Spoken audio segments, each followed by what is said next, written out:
할렐루야! 주님을 찬양합니다. 2013년 겨울을 연 창세기 결정연구 메시지 11번에 왔습니다. 제목은 이삭을 바침과 죽은 사람들에게 생명을 주시는 분으로 하나님을 체험함입니다. 메시지 11번의 부담은 이삭을 번제물로 바치는 것과 또한 죽은 사람들에게 생명을 주시는 하나님으로 체험한 것을 말하고 있습니다. 먼저 창세기 21장 1절부터 18절 가운데에 2절을 보도록 하겠습니다. 하나님께서 말씀하셨다. 너의 아들 곧 내가 사랑하는 외아들 이삭을 데리고 모리아 땅으로 가거라. 내가 너에게 여러 산 중에 하나를 일러줄 터이니 거기서 그를 번제물로 바쳐라라고 말하고 있습니다. 여기서 먼저 사랑하는 외아들 이삭이 나옵니다. 이삭을 데리고 어디로 가라고 했습니까? 모리아 땅으로 가라고 명령하고 있습니다. 거기서 그를 번제물로 바치라고 이야기하고 있습니다. 이삭을 바치는 하나님의 명령을 볼 수 있습니다.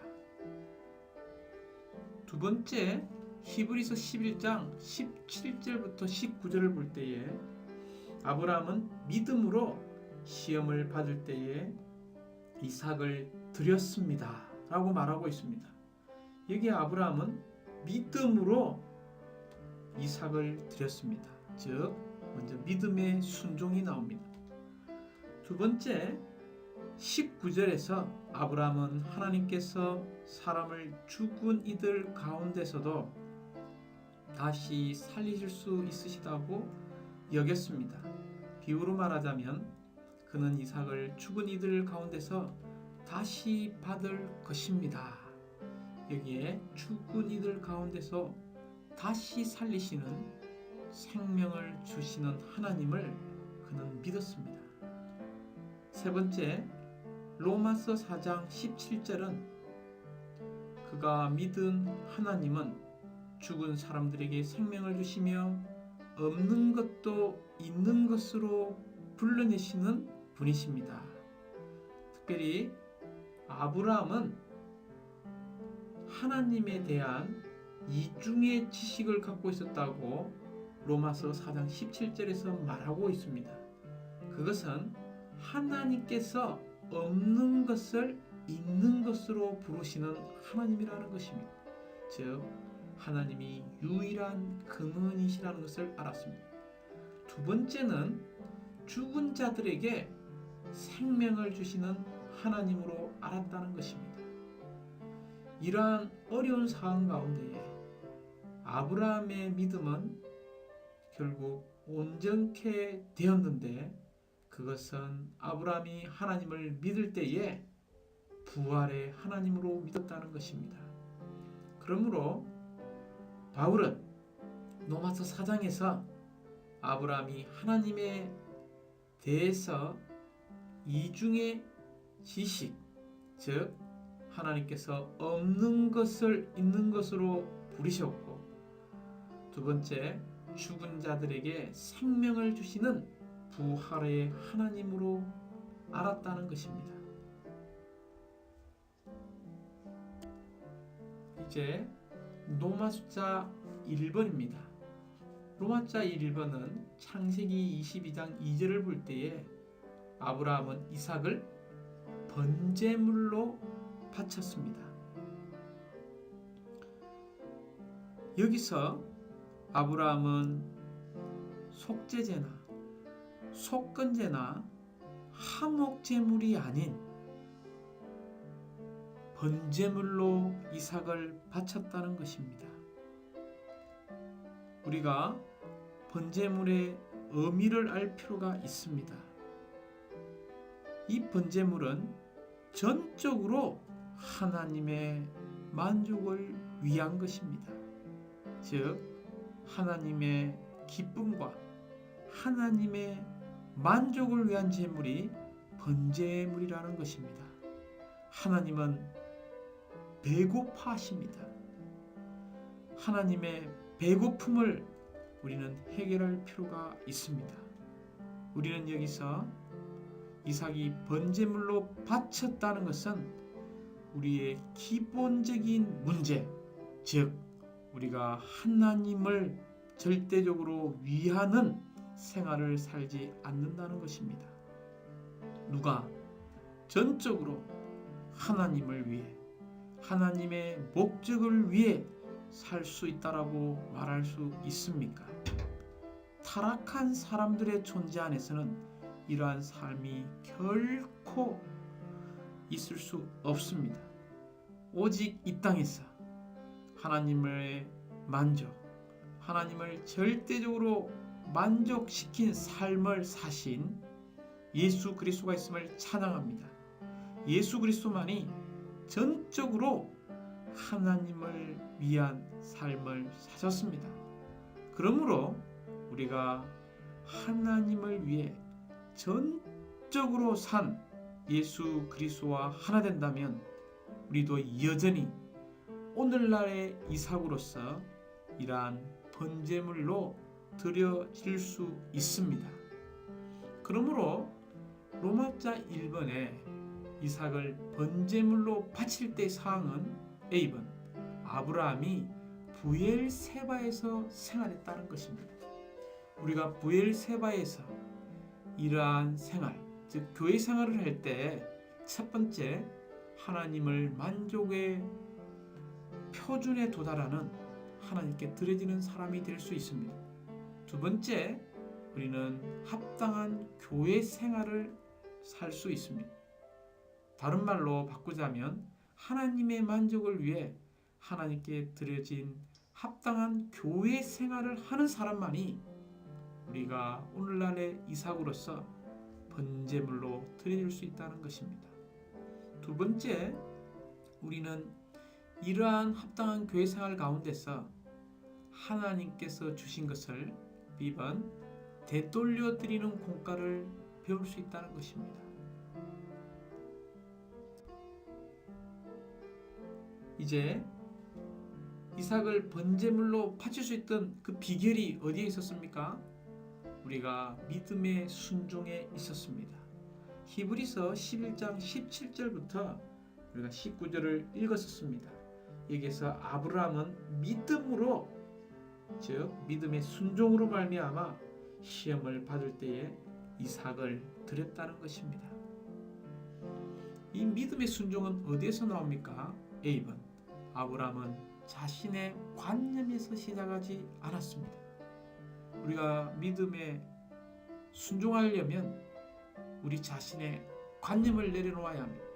우리의 생각에서 시작하지 않고, 우리의 느낌에서 시작하지 않고, 우리가 결정하는 것에서 시작하지 않고, 오직 B번 우리 안에 주입된 믿음, 아브라함 안에 주입된 믿음, 이 주입된 믿음이 믿음의 순종을 가져온다는 것입니다.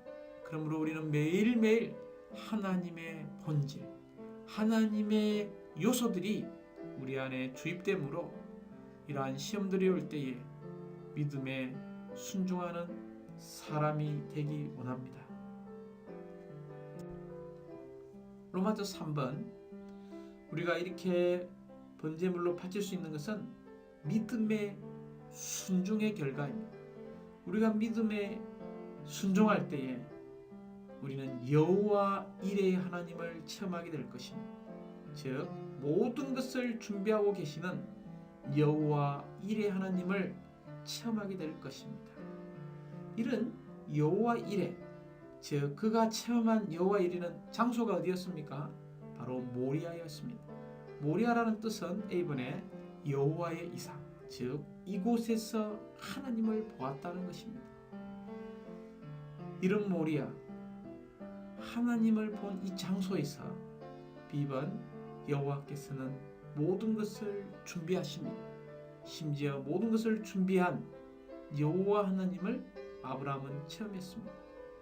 이런 여호와 이레는 오늘날 교회 생활 안에 있음을 찬양합니다. 우리는 교회 생활 가운데서 D번 매일매일 우리는 모리아 산으로 올라가는 여행을 함으로 이런 여호와 이레 모든 것을 준비하시는 하나님을 체험할 수 있습니다. 특별히 모든 것을 준비하는 이런 여호와 이레의 하나님은 바로 부활의 하나님이시라는 것입니다. 그러므로 로마자 4번입니다. 우리가 모든 것을 준비하고 계시는 여호와 이레 하나님을 우리가 교회 생활 가운데서 특별히 주님의 회복 안에서 이러한 모리아 산으로 올라가는 여행 가운데서 우리는 놀라운 체험, 부활 안에서 되돌려받는 체험을 하게 될 것입니다. 그러므로 A번 아브라함은 부활의 하나님을 믿고 체험했습니다. 그렇기 때문에 B번 그는 부활 가운데서 되돌려받은 이삭은 타고난 이삭이 아니라 바로 부활의 이삭이었다는 것을 기억해야 합니다. 부활 안에서 받은 이 이삭만이 참된 복인 것을 시본에서 말하고 있습니다. 그러므로 복은 언제나 부활 안에서 오고 부활 안에서 임한다는 것입니다. 우리가 부활 안에서 이러한 타고난 이삭이 아닌 부활의 이삭을 받기 원한다면 D번 죽음이라는 시험을 통과해야 합니다. 이 죽음이라는 시험만이 부활의 하나님께 길을 열어드리게 될 것입니다. 심지어 부활 안에서 이삭을 되돌려 주심을 우리는 이번에서 체험하게 됩니다. 이제 로마 숫자 5번입니다.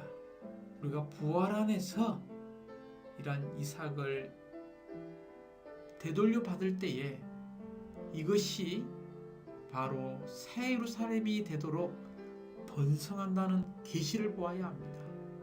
특별히 A번에 아브라함의 시인 모레와 별들의 완결인 새 예루살렘입니다.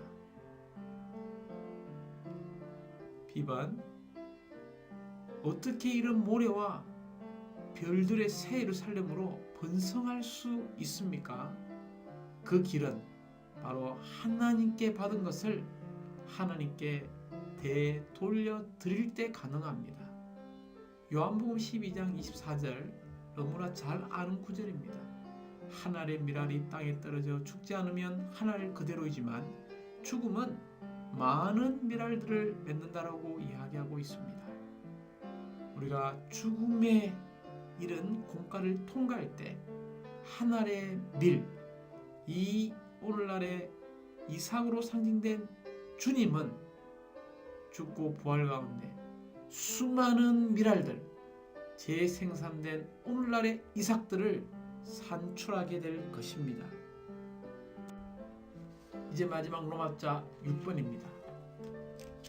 우리는 로마자 6번에서 이 시온산을 체험한 사람들을 볼 수 있습니다. 어떻게 새 예루살렘이 되도록 번성할 수 있었는지 첫 번째 시온산을 체험한 아브라함이 나옵니다. A번 이 아브라함은 시온산에서 번제물을 바쳐 하나님을 경배한 시온산이 된 첫 번째 사람이라는 것입니다. 이제 B번은 구약에서 이스라엘 백성들이 1년에 3차례 예루살렘 즉 시온산 이곳에서 하나님을 경배한 사람들이라는 것을 기억해야 합니다. 신약에서는요, 신약의 믿는 이들이 바로 시온산에 있게 된다는 것입니다. 결국 우리는 D번에 영원한 시온산인 새 예루살렘에 다 도달하게 될 것입니다. 아브라함과 함께 하나님을 경배하는 영원한 시온산인 새 예루살렘. 그러므로 이번 주님의 회복은 무엇입니까? 주님의 회복은 시온 곧 새 예루살렘으로 완결되는 그리스도의 몸의 실제를 건축하는 것입니다. 이제 결론의 말을 우리가 함께 누리기 원합니다. 시온에 이르는 길은 모리아입니다. 모리아에 이르는 길은 부엘세바입니다. 우리가 모리아로 가는 여정이 시작되려면 부엘세바에 머물러야 합니다. 즉 부엘세바에서 영원한 생명을 누리고 이 영원한 생명 안에서 자랄 필요가 있습니다. 그럴 때 이 받은 이삭을 우리는 주님께 되돌려 드릴 것이고 다시 부활 안에서 우리는 되돌려 받게 될 것입니다. 그러므로 모리아산은 시온산이 될 것입니다. 우리가 이 시온산에 이를 때에 혼자 있지 않았다는 것을 보게 될 것입니다. 누구와 함께 있습니까? 우리 조상 아브라함의 믿음의 발자취 안에서 행했던 수많은 사람들과 함께 있게 될 것입니다. 이제 메시지 11번은 바로 이삭을 바치는 것입니다. 여기에 부담은 왜 이 이삭을 바쳤습니까? 여기에는 하나님의 의도가 있다는 것입니다. 하나님의 의도는 무엇입니까? 이 땅에서 수많은 이삭들을 산출하기를 원하십니다. 즉 이러한 이삭들 부활 안에서 되돌려 받기 위한 것입니다. 즉 되돌려 주심으로써 삼일 하나님 안에 있는 교회를 번식시키기 위한 것입니다. 할렐루야! 다시 한번 이삭을 바치는 하나님의 의도는 번식을 위해서, 즉 삼일 하나님 안에 있는 교회를 번식시키기 위해서 우리는 이삭을 바치고 또한 부활 안에서 되돌려받기 원합니다.